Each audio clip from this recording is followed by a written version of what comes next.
Yeah, yeah, it's lovely. Yeah, Alan was so good at writing instrumentals. I have to say, people think it's easy. Always, there's no lyrics. Don't have to think of any lyrics. But his instrumentals were always spot on. I mean, seriously, I think "Sirius" is the most successful track of all because it got used for the Chicago Bulls. So it was only a little short piece, but it was really, really, really successful. Yeah, that track, like you mentioned, Puff Daddy used it as well. He sampled it. That's right. He had been used with the Chicago Bulls, commercials, malls, supermarket, elevators, everywhere, man. It's like, Yeah, I know. It's like one of the Kate Bush's, track that going to be played forever, So it's what was the role of Andrew Powell in the band at the time? You remember? You have any recollection? Orchestral arranger. Yeah, but who is supervising? Was Alan Parsons supervising the work that Andrew, or they're complementary? I mean, Eric was writing a lot of the lyrics at the time and so forth. Well, what they would do is that Eric would write a song. Then Alan would come into the studio with us. We'd record it. Correct. And then Andrew would write. Once he'd hear the song, he'd write all the orchestra parts. I see. And then record that later at a later date. Yeah. So they went after. So I don't really know how much freedom they gave him. I would say they probably gave him complete freedom. Said and maybe just say, well, we want nothing here, and then you want it to come in there, and then later on we want it to come down again, as a general dynamic, But I think when I listen back to it, what you hear on the albums is what I know is generally what Andrew Powell does. He just gives a big orchestra. It's always a big orchestra. He doesn't do small orchestras. Big orchestras with symphony orchestras with lots of percussion and twice as many of everything that everyone else has, But it's big symphonic sound. So he probably would have, because once he's written the parts and they're in the studio, it's very difficult to start rewriting stuff with like 100 musicians in the room. So I think he probably had a free reign. Wow. Yeah. It's good that he was allowed to do that, because that's, bringing 100 people or doing that many orchestral arrangement is very expensive. Yeah, well, he did the same. He did the same on Year of the Cat. He did all the orchestras on that. No, he was a name. He was a big name then, and doing lots of sessions. So I don't know how their relationship came together, him and Alan. I really don't. But they were all part of the same family that I was talking earlier. He was part of the family. Alan was part of the family. The boys in Pilot were part of the family, and the rest is history. Yeah. Right. In '84, you participated in an excellent band called Kids, with some famous keyboardists from Camel, Peter Bardens. What do you recall? Camel, one of my favorite bands of all time. So it's amazing that all you guys known and play with one another and like one another, and like you mentioned a couple of minutes ago. It's amazing. It was good. That was another one of Eric's brainchilds. He put us together and got the record deal with the EMI, I think it was, publishing and everything. Got the advances and but it was nice. It was a nice album, very, very smooth. I think we were trying to be an 80s rock band, but it was a bit smoother than that. It's more like what they'd call yacht rock now, I suppose. Yep. But it was, there was some good stuff on there. But it was all songs that were written by the band, different members of the band. I wrote a couple of songs. Ian Benson wrote a few songs. David Payton wrote one or two. Pete Bardens wrote a few as well.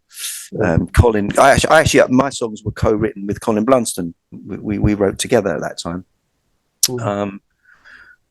But I think we didn't. What we really didn't have was a song that was good enough to be a hit single. It was a nice album, but there were no real hit singles on there.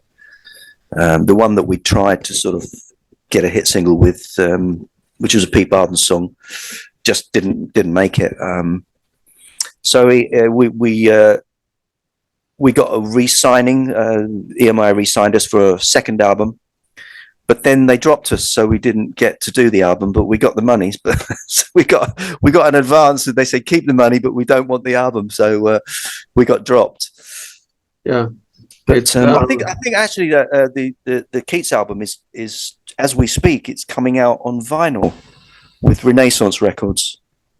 Oh wow, yeah, it's pretty good. Is it mixed feeling about on one hand you got an investment, you got the money, but a second album was never created because this record label thought, well, this guy didn't have a single, and we are not going to make any money out of you, so go away and here's the money. Yeah, I guess they could have made us record another album, but then I guess they didn't want to promote it and market it because that costs a lot more money on top. They just probably felt that we were not, because we were very much a studio thing. I mean, we weren't going out and playing live, so that kind of helps if you're a proper band. We weren't really a real band. It was more of a sort of it was put together by Eric Wolfson, really. So we were all thrown together in a room by Eric Wolfson, and we made some nice music. I mean, it was a nice album. It was a nice album, but maybe I don't know. Maybe lyrically, it was a little bit confusing. I remember Pete Parsons saying at one stage he wrote a song called "Fight to Win," which is like, in the 80s, the songs were always optimistic and positive, And then Ian Benson wrote a song called "Give It Up," which is like "Give It Up." And I remember, I'll never forget Pete Parsons. He was a really funny guy, actually. He says this album's got no direction. I'm writing this song called "Fight to Win," and then Ian writes a song called "Give It Up." Yeah, Peter Parsons passed away, right? He's no longer. I did, yeah. It was about maybe getting on for 10 years ago, about maybe 8 years ago. Died, yeah. He was an amazing musician too. I mean, he was good. He's probably, I think he was the main writer. He was the main songwriter that Eric Wolfson put us together with. Yeah. I liked Pete. He was a good laugh. We had a good laugh together. Yeah. Yeah. Have you ever thought about writing a book or like an autobiography of all the? I don't know if you have one or not, but I haven't actually. No, I haven't. I think maybe it's you then. Hire somebody to do it for you. I suppose there is enough material there. It's just remembering. Oh yeah. Problem. Of course you have. Yeah. Yeah. Sort of take all my interviews and write that down. Yeah, hire somebody. What do you recall about No More Lonely Night with Paul McCartney? Oh, wow. That was amazing. My God, what an opportunity that was. And the funny thing is that I got asked to do that by an agent. Really? It's the weirdest thing, because, Paul was making the film. It was the movie, Give My Regards to Broad Street. Yeah. And again, like I said, I feel really blessed by doing, playing on the best songs and the hit singles. And that was the hit single from the album. I think that there wasn't another one. That was it. And I just happened to get this session out of the blue. And the guy, the agent that called me, they were called fixers. They fix sessions. He said, Stuart, are you available on whenever the day was, and to do a session at Air London Studios? I said, yeah, no problem. Who's it for? He said, Paul McCartney. I said, my God, yeah, am I available? That's what a question. So again, I received a cassette. I received a cassette of him singing it round the piano with George Martin, which I've still got. I've still got that cassette. And on the B side, it was a version of it with Paul playing drums as a demonstration of what he wanted from me. And we came in, recorded it, and Herbie Flowers was on bass, and Dudley was on keyboards, from The Art of Noise. Can't remember who else was on it. but it was it was electrifying, just being part of it. I remember 3 weeks after that, I was just walking around like on air. Like I was just floating around, just couldn't believe that I just played with Paul McCartney. It was unbelievable. And then to get Ringo onto my CV as well later on was like, oh yeah. If only I could have got the other two, that would have been fantastic. Yeah. But I'm glad that you still have the tape. Don't sell it. Keep it for your kids or something. That tape might be worth a lot of money. So. I'll have to digitize it because I've still got a cassette machine, but I really should run it through my computer and capture it in digital before it dies. Yeah. But as opposed to the one from Kate Bush that she asked you to give it back. Yeah, well, actually, that song, "Running Up That Hill," was originally called "A Deal with God." A Deal with God. Right. That was the title, but the record company decided that it was a bit risky to just, because there'd be a lot of religious people that would be upset and they won't buy it. So they compromised and they called it "Running Up That Hill." But then on the album, Kate insisted that it was "Running Up That Hill" brackets "A Deal with God."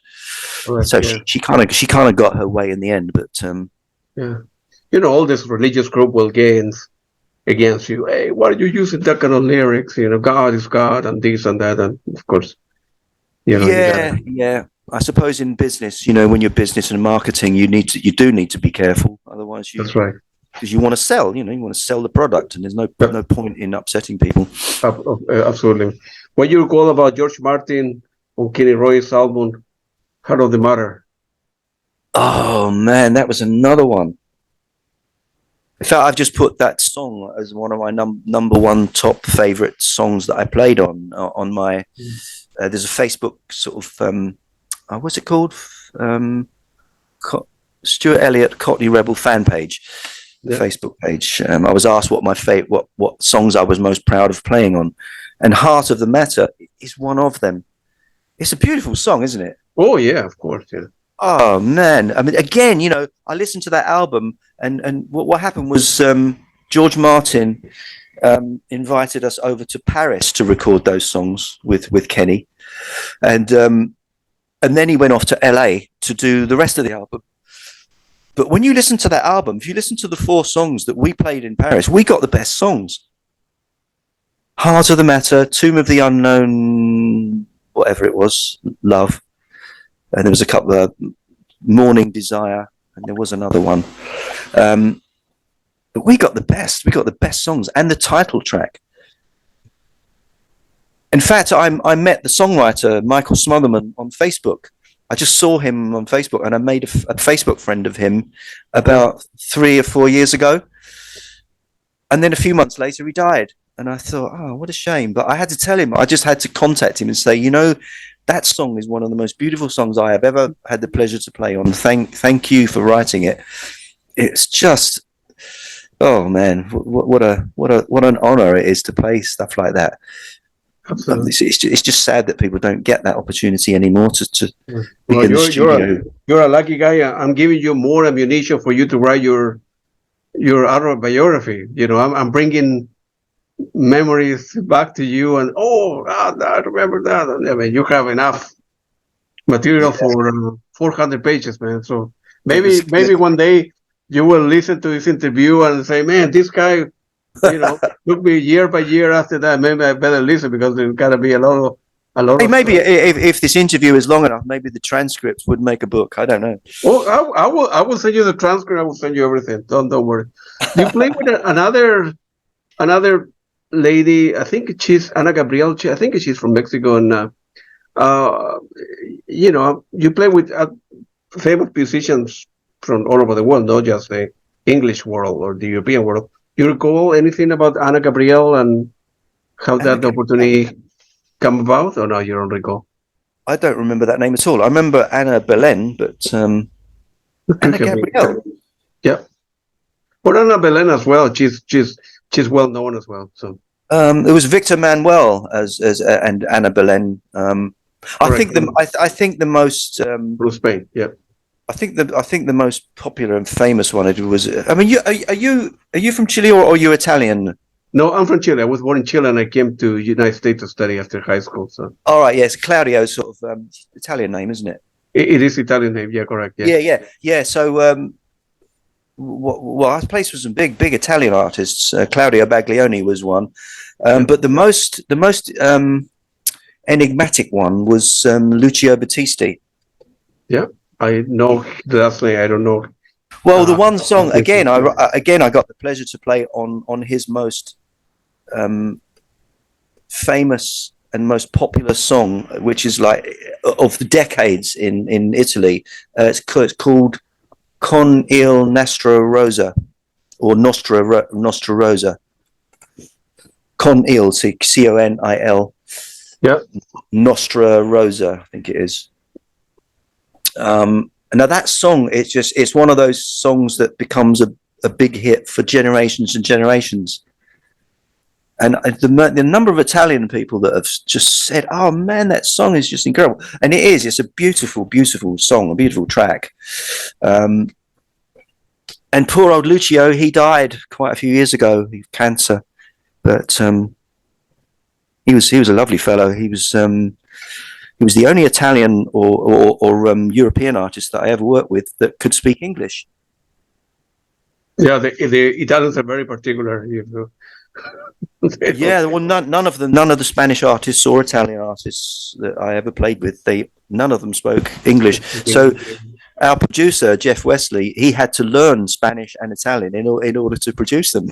So that's dedication, isn't it? How about that? Well, if down the road you end up playing with any musician who from Latin America that don't speak English, I'm glad to help out. Right.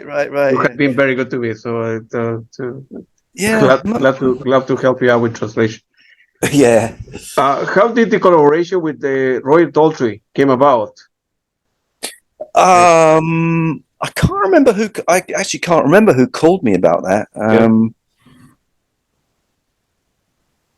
Just thinking of who was in the band. Yeah, I don't actually know. I can't remember who called me for that session. Or sorry, it wasn't a session. It was live. We did. It wasn't even a tour either. What it was one big show in Madison Square Garden, plus about three shows around the area of New Jersey and New York. Yeah. So we just did a few little ones and then the big one. And that was it. We were out in New York for 10 days, which was an absolute blast. And what originally happened was, you remember the band Big Country? Yep. They were going out as his backing band, and they were also supporting his shows. And then somewhere along the line, because they were getting very successful and having hit records, they decided that they just wanted to be themselves and not his backing band. So they pulled out. And then I got a call. It was like an emergency call to come down to John Henry's studios in North London to rehearse with Roger Daltrey. So we started again from the ground up and rehearsed it. Had 3 weeks rehearsal, which is very rare. I mean, nobody rehearses that long now. But we rehearsed it up and went out and played the shows. And that's kind of it, really. Yeah. Well, very, the Who, one of the, probably, in my opinion, one of the best band of all time. You work. Oh, yeah. No, actually, no. I must tell you that playing, most of the set that we played with him was his solo material from Under a Raging Moon, that album, 80s album. But we also got to play Won't Get Fooled Again and Substitute. Wow, those are... And I'll tell you, Substitute was another one of those moments where I had shivers up my spine, because I remember as a kid in the youth club, and all the boys and girls dancing to Substitute. They put it on. It was just a record player with a big speaker, but in like a school hall, and now I'm in this room and all my friends are dancing to Substitute, and there I am, sort of 30 years later, playing that damn song. It really is. It defies description how emotional that is. Absolutely. Yeah. As I said to you before, it happens to me with you and all the other, people from Camel that I have interviewed, or Pilot or Genesis. Yeah. I'm going to be talking to one of the Pink Floyd guys and Led Zeppelin guy down the road, and it's amazing that for me that I'm able to get away with 2-3 hours of time. There are people that I admire, a lot and grow up with, and same with people from electronic musician bands in Germany. That Yeah. I like. It's amazing that you work with Kate throughout most of her career. Do you remember? I think she was at the time was using the Fairlight CMI, Yeah. and different atypical percussion approaches. And what do you recall about that? What, for somebody who is not a drummer, what she ended up using the machine for? Oh, well, she loved the Fairlight because it gave her sounds that no one else could have. Yeah. I remember Del Palmer, who was her boyfriend and engineer at the time. He used to go around, sampling everything.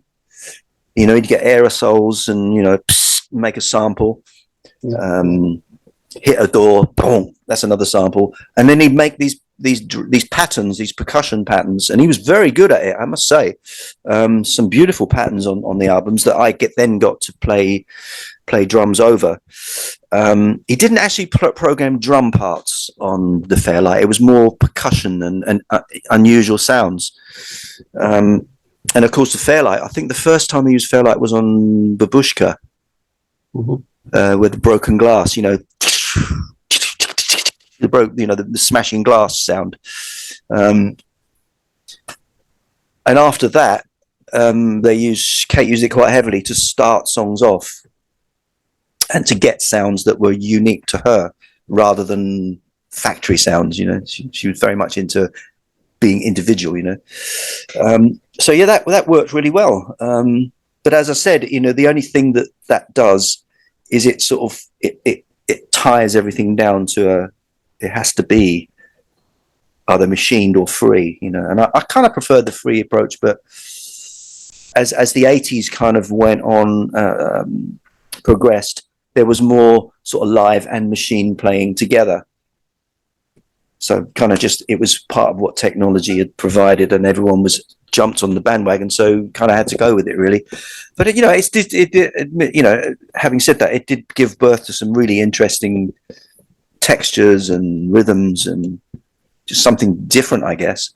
But we find ourselves now, we're going back to more natural playing with people are trying to be more natural with their performances now, which is also good. I think it's good to. I mean, like Bruno Mars. If you listen to Bruno Mars records, you could be listening to old soul records from the 60s, but with that's that, or Stevie Wonder from back in the day. He's very high quality musicianship and great recording, but all very live. With lots of musicians and brass players and. You have one opinion, like probably you are answering the question one way or another, versus traditional drums versus more electronic drums, like used by Propaganda or the Pet Shop Boys or that kind of stuff? Well, I've done both. I mean, when we did, I'm thinking of the album. It would have been, I think it's the Sensual World. I was using electronic pads. Yeah. With real cymbals. I had real cymbals. It was better with real hi-hat, real cymbals, but then electronic tom-toms and bass drum and snare drum.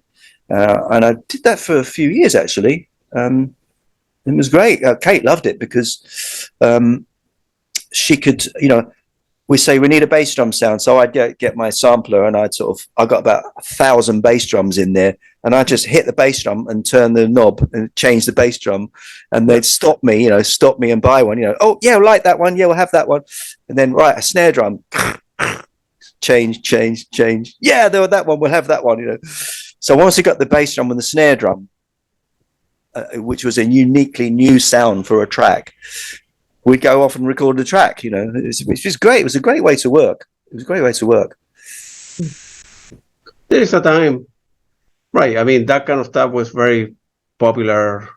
It was popular for probably maybe 20 years or so, right? And Yeah, people now, drummer like yourself or musician, go back to old school, playing with a real drum and no more electronics. And yeah. yeah, it's a different. But people, some musicians prefer analog versus digital, or analog to a certain extent, and then they mix everything and with the digital. It's funny you should say that about the analog thing, because any engineers that I know who were there when we were recording to analog, most of them prefer digital because they remember what problems analog gave them. Yeah. Tape hiss, and to change the sound. Because I remember this vividly on a Cape book when we were doing Babooshka and Breathing. Yeah. In Abbey Road Studio 2. I came back to listen to our performance, and John Kelly, who was the engineer, yeah, I said to him, "Oh, that's a really good drum sound, John. That's brilliant." And he said, "I wish you could hear it before it goes to tape, because it's a different sound when I could never hear what it sounded, but now that digital is the thing, you hear what it actually is like, whereas the tape used to squash it and change it and make it different." Yeah.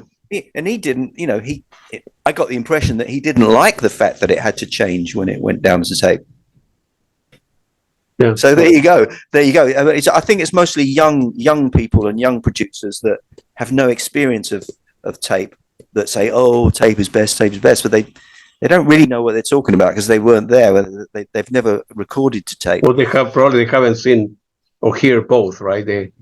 The analog, the taping versus the digital directly, and I mean, just because a record sounds great doesn't mean it was because it was on analog. It would generally, the most important thing would be because it would be a great engineer and a great studio, and great musicians who know that they have to create the sound and get a good sound out of the drums and get a good sound out of everything, rather than electronically faking it after. So there's a lot of that, yeah. But how you mentioned Abbey Road? How's it like to be there? I mean, of course I've never been inside. I've been outside many times when I go to London, but never been able to enter there. And but I will next year. Somebody helping me out, and I will go inside, take some pictures. How's it like? Yeah. To like that? It's always been magic. Even when as Cockney Rebel in this 1975, when we recorded an album in Studio 2, we were kind of just looking at the walls and thinking, wow, the Beatles played in here. That's what everybody does. Everybody says the same thing. They go in this room and they know that the Beatles have been there and recorded all those wonderful records that they love. Even the first album, I think it was Please Please Me. They did the whole thing in one day, live. It is a magical. I mean, it didn't used to be called Abbey Road Studios. It used to be called EMI Studios. Yeah, wow. And in Abbey Road, but because of the Beatles and the Abbey Road album, they've rebranded it as Abbey Road Studios. So the magic, the magic is kind of increased because of probably the passage of time, But is it, if you have the option, or you yourself as a musician or for an engineer, is it that place, as I say, I've never been there, but is the nostalgia of having play or having, do a recording there, why that different than if you were to play, for example, a more technically sophisticated studio like the one for Peter Gabriel, Real World Studios? There's really no difference. In the quality of the recording, because the recording is what it is, isn't it? It's just great quality gear. It's mostly nostalgia, and you don't have to record in Abbey Road Studios to get the best sound in the world. I mean, in fact, George Martin had his own studio, Air London, and that's where we recorded The Kick Inside. Yeah. We didn't record it at Abbey Road. We recorded that at Oxford Circus, Air London. Yeah. Wow. Yeah. And it was just as good. It was just as good. I mean, it makes no difference. It's just, I guess, it's this nostalgic thing. The Beatles were in this room, Yeah, absolutely. Yeah, yeah.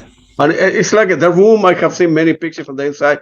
It still is kept like in the, if the picture I have seen are accurate, like in the 70s, 80s. I mean, like all wood and the same painting, or it's not fancy at the real world studio with Peter Gabriel, with real wood, with metals, beautiful done, and very actually they did refurbish Abbey Road Studio too. They eventually, because I remember when we used to be there in the 70s.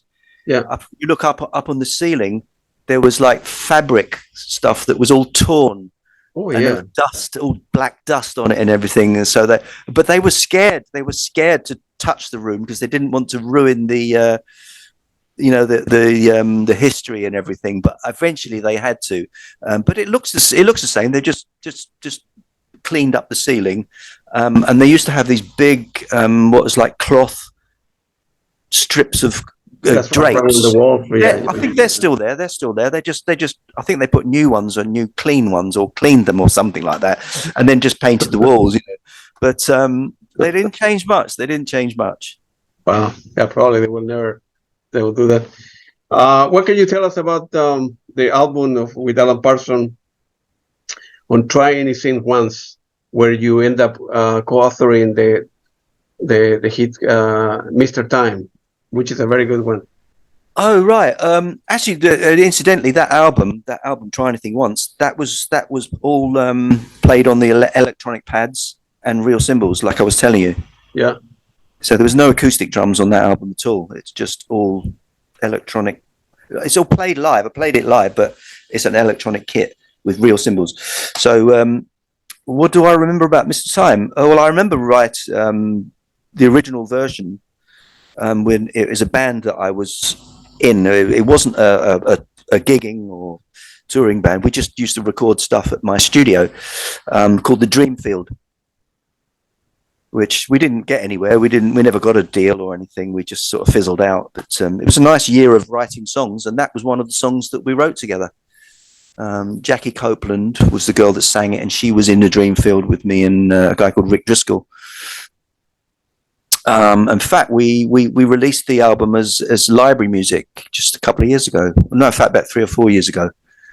And the library company have promised us that they will release it as an album, a dedicated album, with artwork and everything at some point as well. So, but it's far from ever being a hit. It's just one of those things. It was a nice studio album. It's got an atmosphere about it. It's very 80s. But Mr. Time, yeah, that's when we were sort of pitching our songs to Alan. I played him that one, and he loved it because it kind of sounds a bit Pink Floyd-y. Right. Yeah, I like it. Yeah, because I like progressive music. So yeah. So yeah, that was quite an interesting aside. I like that album actually. To Try Anything Once. Mm-hmm. Some good stuff on it. There's a lot of various songwriters, but it was a nice, well-recorded album. Well played, but it was a bit of a flop. Didn't get anywhere. So unfortunately, we were hoping to take up where Eric Woolfson left off, but it was not to be. You have to, to replace the guy. And the Time Machine was a very good album as well. And you end up again composing a lot of material, like the opening and closing track that No Future in the Past and Press Rewind. Press Rewind, yeah. No, I'd hoped that Press Rewind might have done better than it did, but c'est la vie. It was another sort of very moderately received album. But it's hard to. You can't keep recreating the past. I mean, once Eric Woolfson had died, he really took the heart and soul of the project with him, didn't he? Because of the style of writing. I mean, I wrote a song or co-wrote a song called "One Day to Fly," which was on was on the Time Machine, wasn't it? No, sorry, it was on air. No, it wasn't.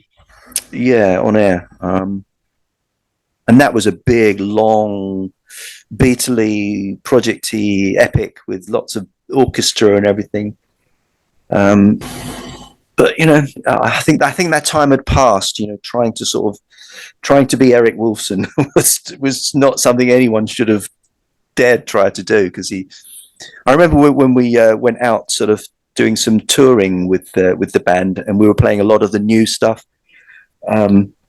This was after Eric had died, and our keyboard player, Richard Cottle, he used to get quite drunk at the time. He doesn't drink anymore, but he used to just go off into these, what's the matter with you guys? Why don't you just... No, this was before Eric died. Sorry, he hadn't died. He'd split up with Alan. He said, what's the matter with you guys? You keep writing these rubbish songs and this stupid music. Just get Eric back. Get him back, Oh man, that's a good one. Yeah. And he was right, actually. He was right. I mean, it was the project is not the project without Eric. I mean, it was him that sort of created the magic with Alan, so, and we're all trying to sort of make it work without him, but never mind. Eric died. Sorry, to interrupt. Eric died too soon, I think, man. I mean, the poor fella, he sort of got this, I think it was kidney cancer or something, and then he got a kidney removed, and then it came up somewhere else, and then he battled that with chemo, and then it got better, and then came back, and it kept coming back. And in the end, I think he just said, oh, look, just don't bring me back. I've had enough of this. It was just too much misery. But, it's a shame. It'd be lovely if he was still around. Yeah. We're all very fond of him. Yeah. Looking back in your life, you have a very close collaboration with Alan Parsons. 20-something years now, and good memories, bad memories, good times. Oh no! Oh, great arguing, discussing, getting. What can you without a lawyer being present? What can you, if you can recall a couple of memories, a couple of times that people don't know that much about him and Alan? Oh, I have great memories about Alan. One of the wonderful things about playing with the project is that every evening around about sort of 8 o'clock, we'd all go out to dinner to these most fabulous restaurants every night, and it was heaven. The best Chinese, the best Indian food, and the best French food, and the best of everything. And we'd drink wine and beer and eat and just make merry. It was the most, oh God, what a time we had. And then, of course, over dinner, it would be sort of, stories and laughs and great, just bonding of after doing a great day in the studio. And then sometimes we'd come back to the studio and maybe we had a little bit too much to drink. After dinner? Why? After dinner, we drink, but we always stopped at that point. But there was one evening where we'd had lots of wine and drink and everything. And then Lawrence Cottle, the bass player, he pulled out a spliff, and he gave me some, and it was really strong. It was like skunk, something like that. And then we got back to the studio and we were completely stoned. And Eric said, right, I'd like to try to do another track now. We're going to just routine another song. And I think, oh man, I looked at Lawrence and we looked at each other with dread, we're like jelly, couldn't do anything. No, and thankfully after about 10 minutes, Eric said, oh, let's just leave it till tomorrow. And we thought, whew, Yeah. I remember that Lenny Sakatek mentioned a couple of times that he used to be in France, and they used to go to a Thai restaurant, if I remember correctly, and with Alan Parsons after, like you say, after they work hard on the day, about 7 p.m. you will go out to and that kind of stuff. That was, and I'm glad that you guys, at least Lenny Sakatek is working all the legal issues for putting the project together. I think it was a lot of discussion about it was possible to use the name or not, right? But I think Lenny was mentioned that after all the legal issues are resolved, I'm not a lawyer, so I just a guy who likes music. That you will be able to perhaps play next year and hopefully put a band together, and with Dave Bainbridge as well, that I have the opportunity to. Yeah, well, that is the plan. Yeah. But it sort of got scuppered slightly by this legal thing going on between Alan and our manager, and so it's kind of difficult. We need to find common ground, right? Well, we need to find some agents that are interested. That's all it boils down to. I mean, we're kind of ready to go and play if somebody wants us to go and play. So we need to find an agent that can book a tour, and then we'll go and do it. But it's sort of failed so far because of all the litigation and the lawyers, and it's made it difficult to do that. But whatever. If we can, we will. If we can't, we will just give it up. So. It just depends. I don't know what's going to happen. I mean, all of you, like yourself and Dave Bainbridge and Lenny Zacatecas, you guys do other stuff as well. So you're not waiting for just, that particular tour to happen, or you don't depend on that tour. You do other stuff. If it works out, would be, great. I mean, for me, as I said before, I'm not planning to promote or give my opinion one way or another. I mean, I'm not a lawyer, so I hope that the legal issues can work it out for me from a musician point of view, right? I love to listen to good music, And I mean, the legal issues are sorted now. That all the agreements are there, so we are free to go and play. Okay. It's just that we're not free to go and play with the guy that was promising all kinds of big tours, so he can't do it. He's been restricted from working with us.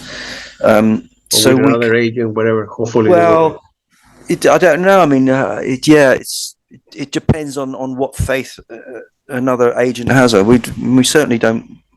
We don't want. I don't know. We just need an agent with faith to book us to do gigs, and then we'll do them.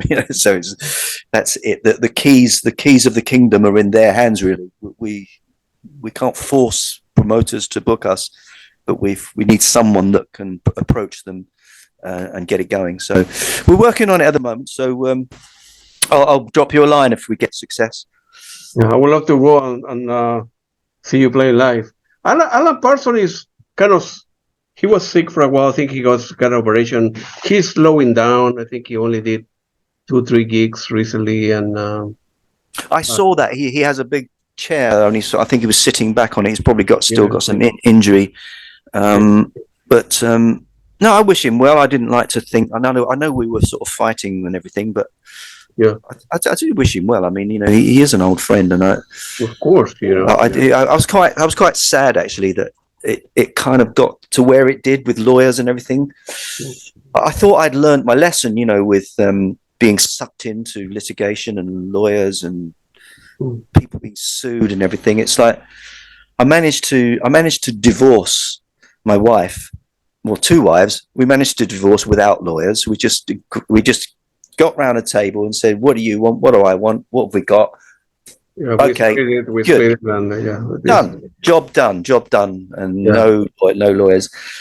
And that's how I was hoping this was going to be. I did try to email Alan, but I think he was a bit upset with the fact that we were going out under a name that he was not happy with, which in retrospect I wasn't happy with it either.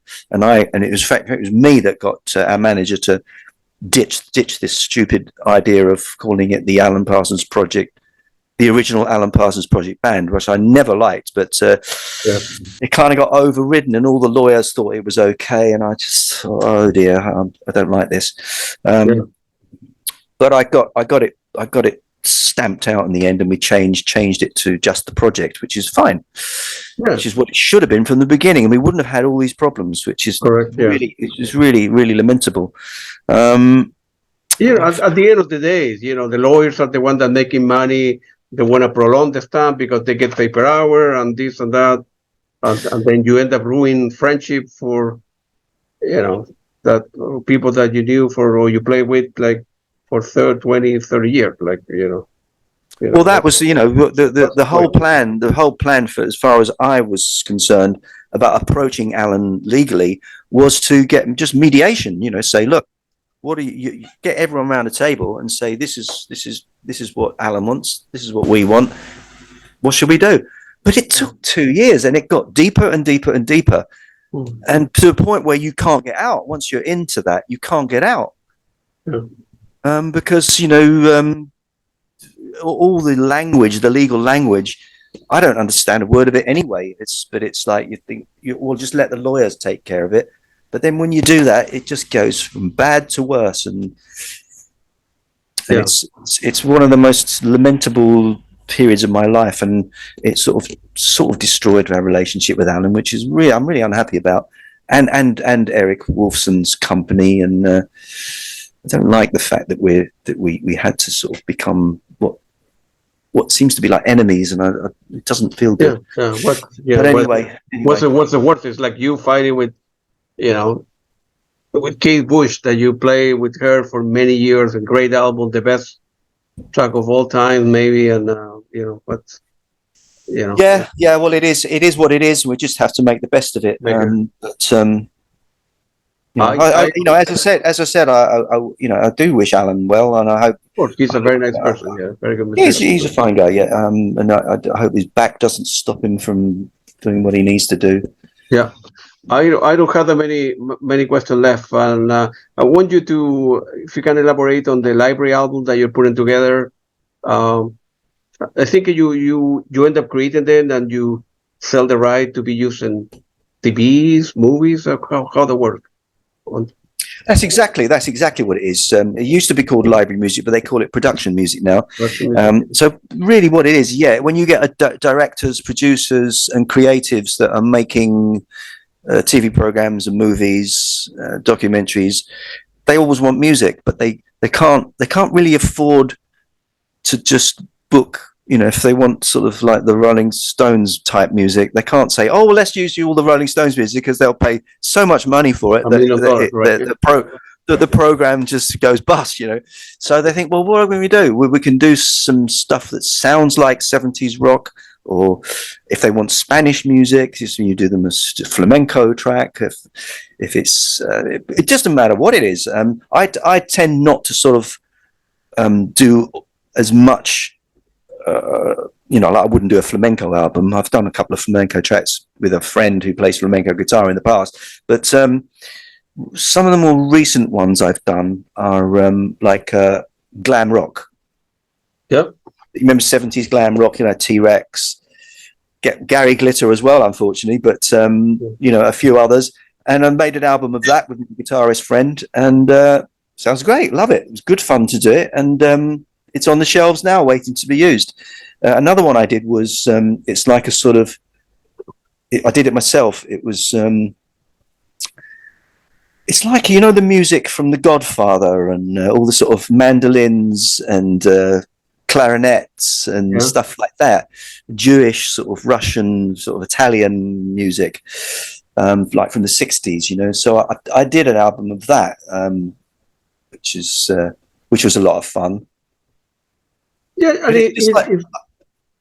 it's great that you do it, you polish it, you do it once, you offer to, I don't know, directors or movie companies or television, and you get paid every time that the track is played in a commercial or a TV in a spot, and it's good to have some. Well, that's what it's for. That's income, It's a good. It used to be an amazing source of income, and back in about 40 years ago, some of the guys that used to do all the writing library music, they would have like helicopter pads, and they have their own helicopter and stuff like that.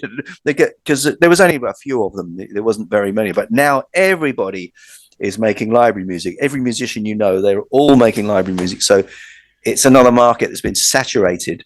So it doesn't make much money, but occasionally, that you get a track that gets used in Japan or something, and you get 500.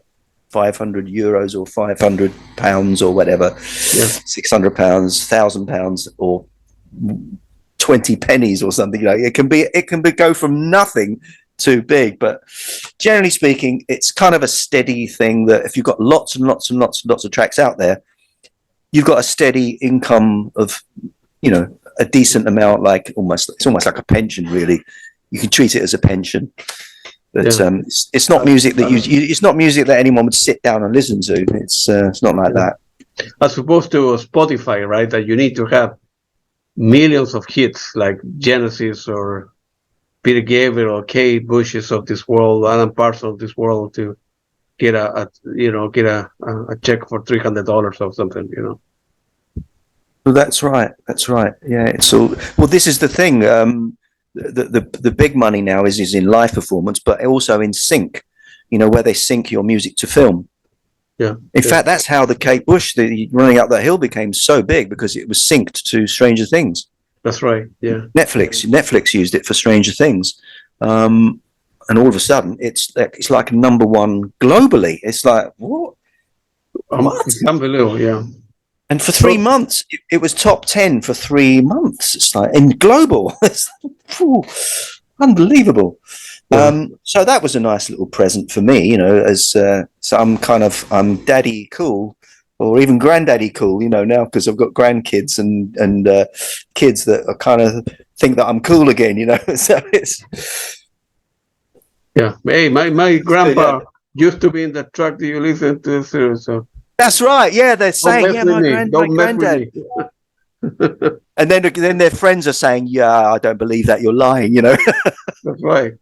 It's great. It's lovely. So my understanding is you're going to be touring with the Steve Harley again, and you're doing some gigs with him? Yeah, we're doing about 5 or 6 shows in December with him. So it'll be like a little mini tour. So yeah, I'm looking forward to that. They're a lovely bunch of fellows to work with. We're all great pals, great friends. So that'll be a lot of fun. Good for you. Yeah, my note says that you play with John Anderson and Alice Cooper as well. That for the symphony. Oh yeah, the what do they call it? The Ultimate British Rock Symphony, I think it was called. Yeah, symphony tour. Yeah, the Ultimate British Rock Symphony tour or something like that. Well, that's another one, you know, because when I was 17, I used to work in a shop in the King's Road, Chelsea, and I used to work in this basement, and I had my little cassette player, and all day long, I was listening to the Yes album. Yeah. Round and round and round and round. And of course, the other album, Close to the Edge, I think it's got Roundabout, you know, the song Roundabout. Yeah. So we played Roundabout with him, and also Owner of a Lonely Heart, which is an incredible track. Yeah.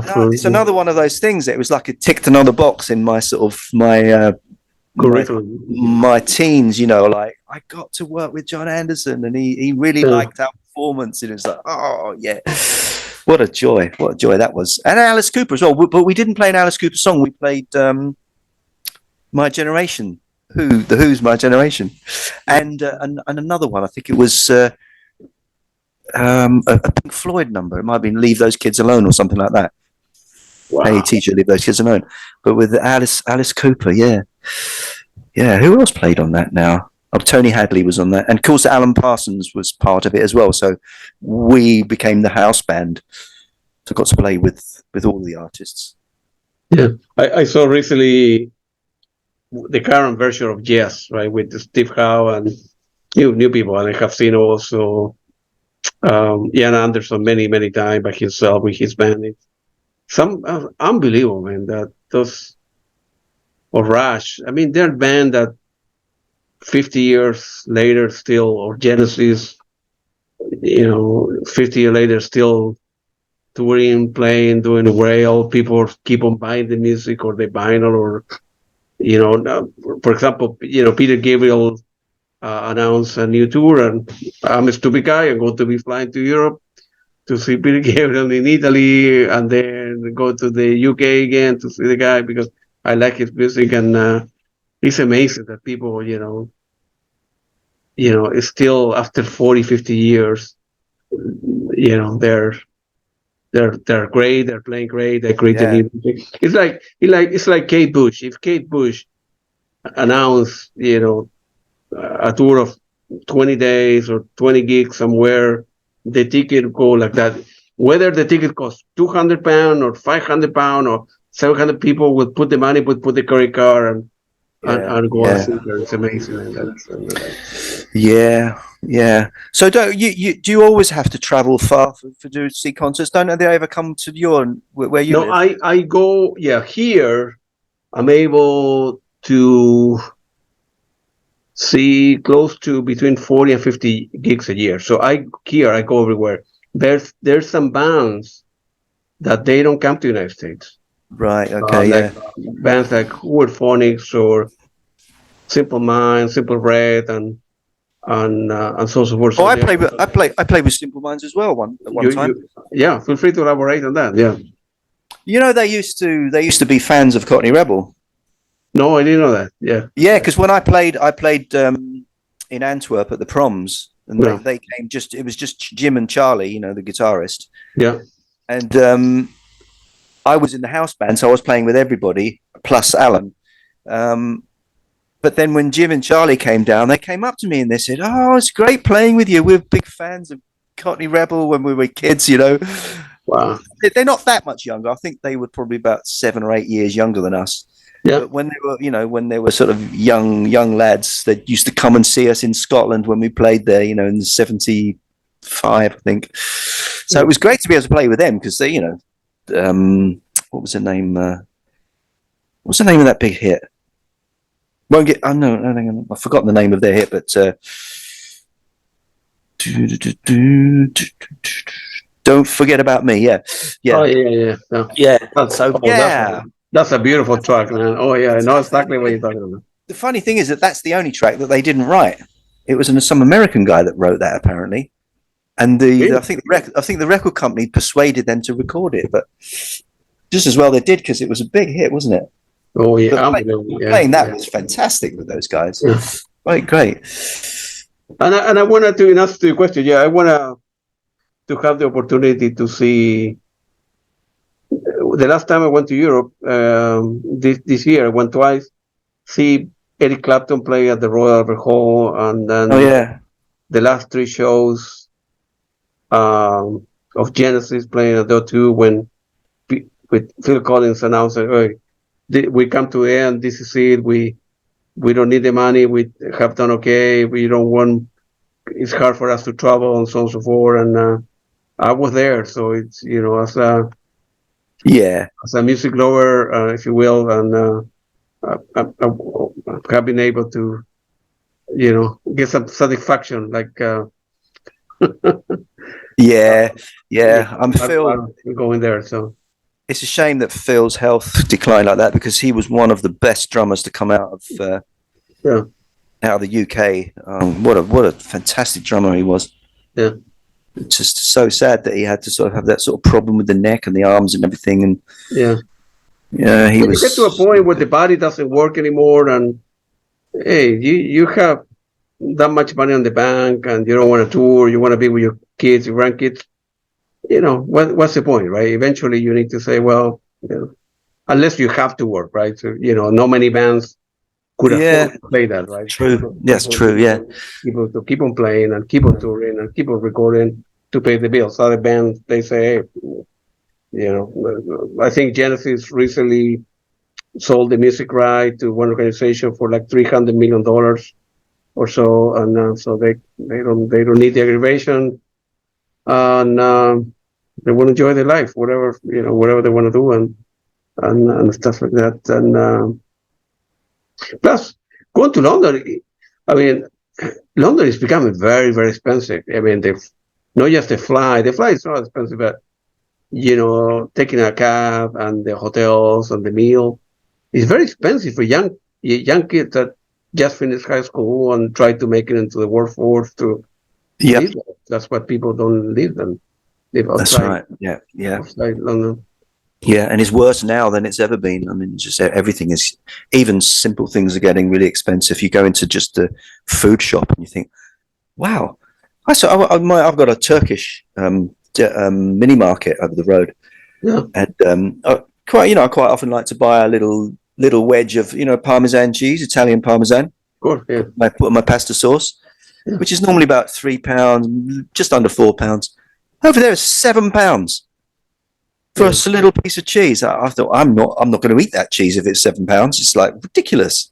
That's right. Yeah, it's ridiculous. So everything. So I think it's dairy products have become very expensive. Milk and cheese and butter. Some reason that they've just gone up in price. Yeah, with the cost of inflation, everything everything's going up, and what can you do, man? Hopefully inflation will go away, and we could, the virus, COVID, hopefully will go away one day forever, and no more variation of this or vaccine or this or that. Man, I would like to see a simple world now with no fight and Putin invading other countries, and I don't know. We live in crazy time, man. It's one thing after another, isn't it? It's one thing after another. But I think the main thing that has affected the whole world is the lockdowns. I think paying everybody money for staying at home was probably a big mistake. That's probably the biggest mistake ever. I don't know whether they did it in America, but they certainly did it here. Yeah. People getting paid wages for staying at home. I mean, it's outrageous. I mean, what a lot of us now thinking back on it, they should have done was they should have protected the vulnerable and let the young, strong, healthy get out and continue working. Yeah. What the trouble is that you get one young person that dies from it, and the whole world closes down. And it's like the panic is more. It was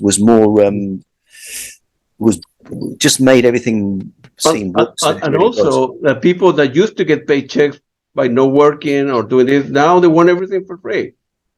Yeah, they don't want to go back to school. They don't want to go to their job, their daily jobs, and they want to expect they want to work. Will take them forever until they're 60 years old. Yeah, and they all want to work from home, and it's not a good idea to always work from home. I mean, it's nice if you can now occasionally, but when you're not with other people, there's no interaction. It's not healthy. It's really not healthy. Right. Yeah. No, absolutely. Stuart, that's all I have, man. Thank you very much for spending the time talking to me, and hope to see you in London. Hopefully we can get together for dinner with Lenny and all the other musicians. Oh, absolutely. Yeah. If we're around, we'll see you. Yeah. So you do you edit this? It's very long, isn't it? Do you do edits? No, I upload it. I don't. Maybe I do it part 1 and part 2. Oh, I see. Right. Okay. But people like this stuff. I mean, with Dave Bainbridge, I talked 2 hours. Zacatec 2 hours, and then many others. And people, because as I say at the beginning, for me, I want to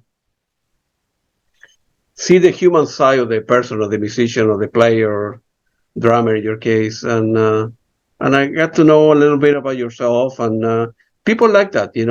I never talk that much about the hits, and because everybody knows about the hits, right? So I want to know the human side of the guy and of the musician, and how the session were with Kate Bush, and how is Alan Parsons or Eric Wolfson were in the real life. Yeah. So my take is a little bit different. So, and it was a very nice meeting you. Very nice talking to you. I will send you, once I upload the interview to to YouTube and then Facebook. I will send you a direct link for you, and I will send you the transcript and everything. And great! We'll get together, and you will sign some CDs and some.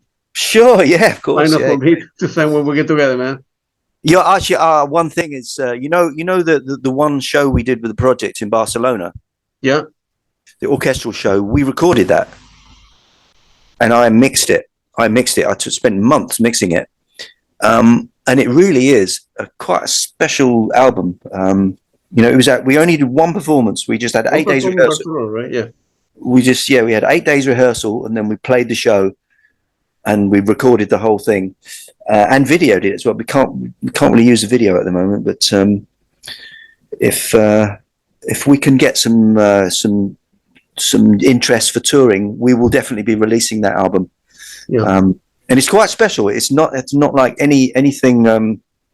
I know Alan Parsons has recorded a lot of live albums, but this one sounds very, very different. It's got a thing about it that I think you'll really like. Yeah. And you say it's going to be for sale, or the video board? It will be at some point. It will be at some point. Yeah. What we want to do is if we can get some tour booked for next year. Yeah. We want to coincide and have an album as well. So I got you. Yeah. We were all ready to do this for November. We were supposed to be going to South America for this November. In like next week we were supposed to be touring there, but then it sort of fell through and something went wrong, and we were almost going to release the album as well, but we decided no, hang on, wait, and then the dates didn't happen. So we're waiting for it to happen, but.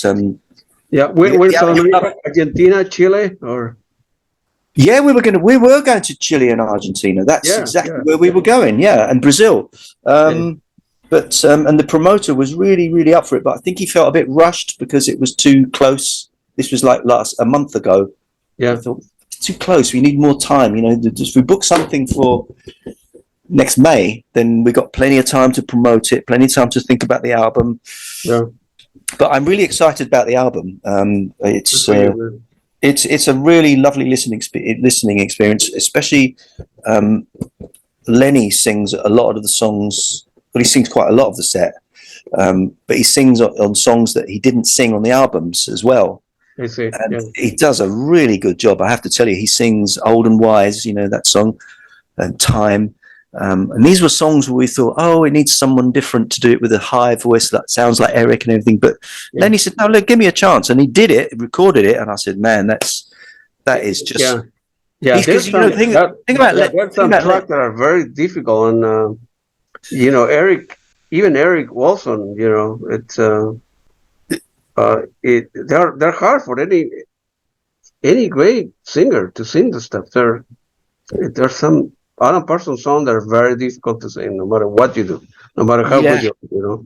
Well, I remember Eric had a very high voice. Yeah, sing very, very high. And he used to work hard to do the lyrics. The vocals. Alan was great at doing vocals because he can hear the slightest little thing, and he said, "No, we need to do this again, do that again," and then you get a perfect vocal with no auto tune or any of that shit.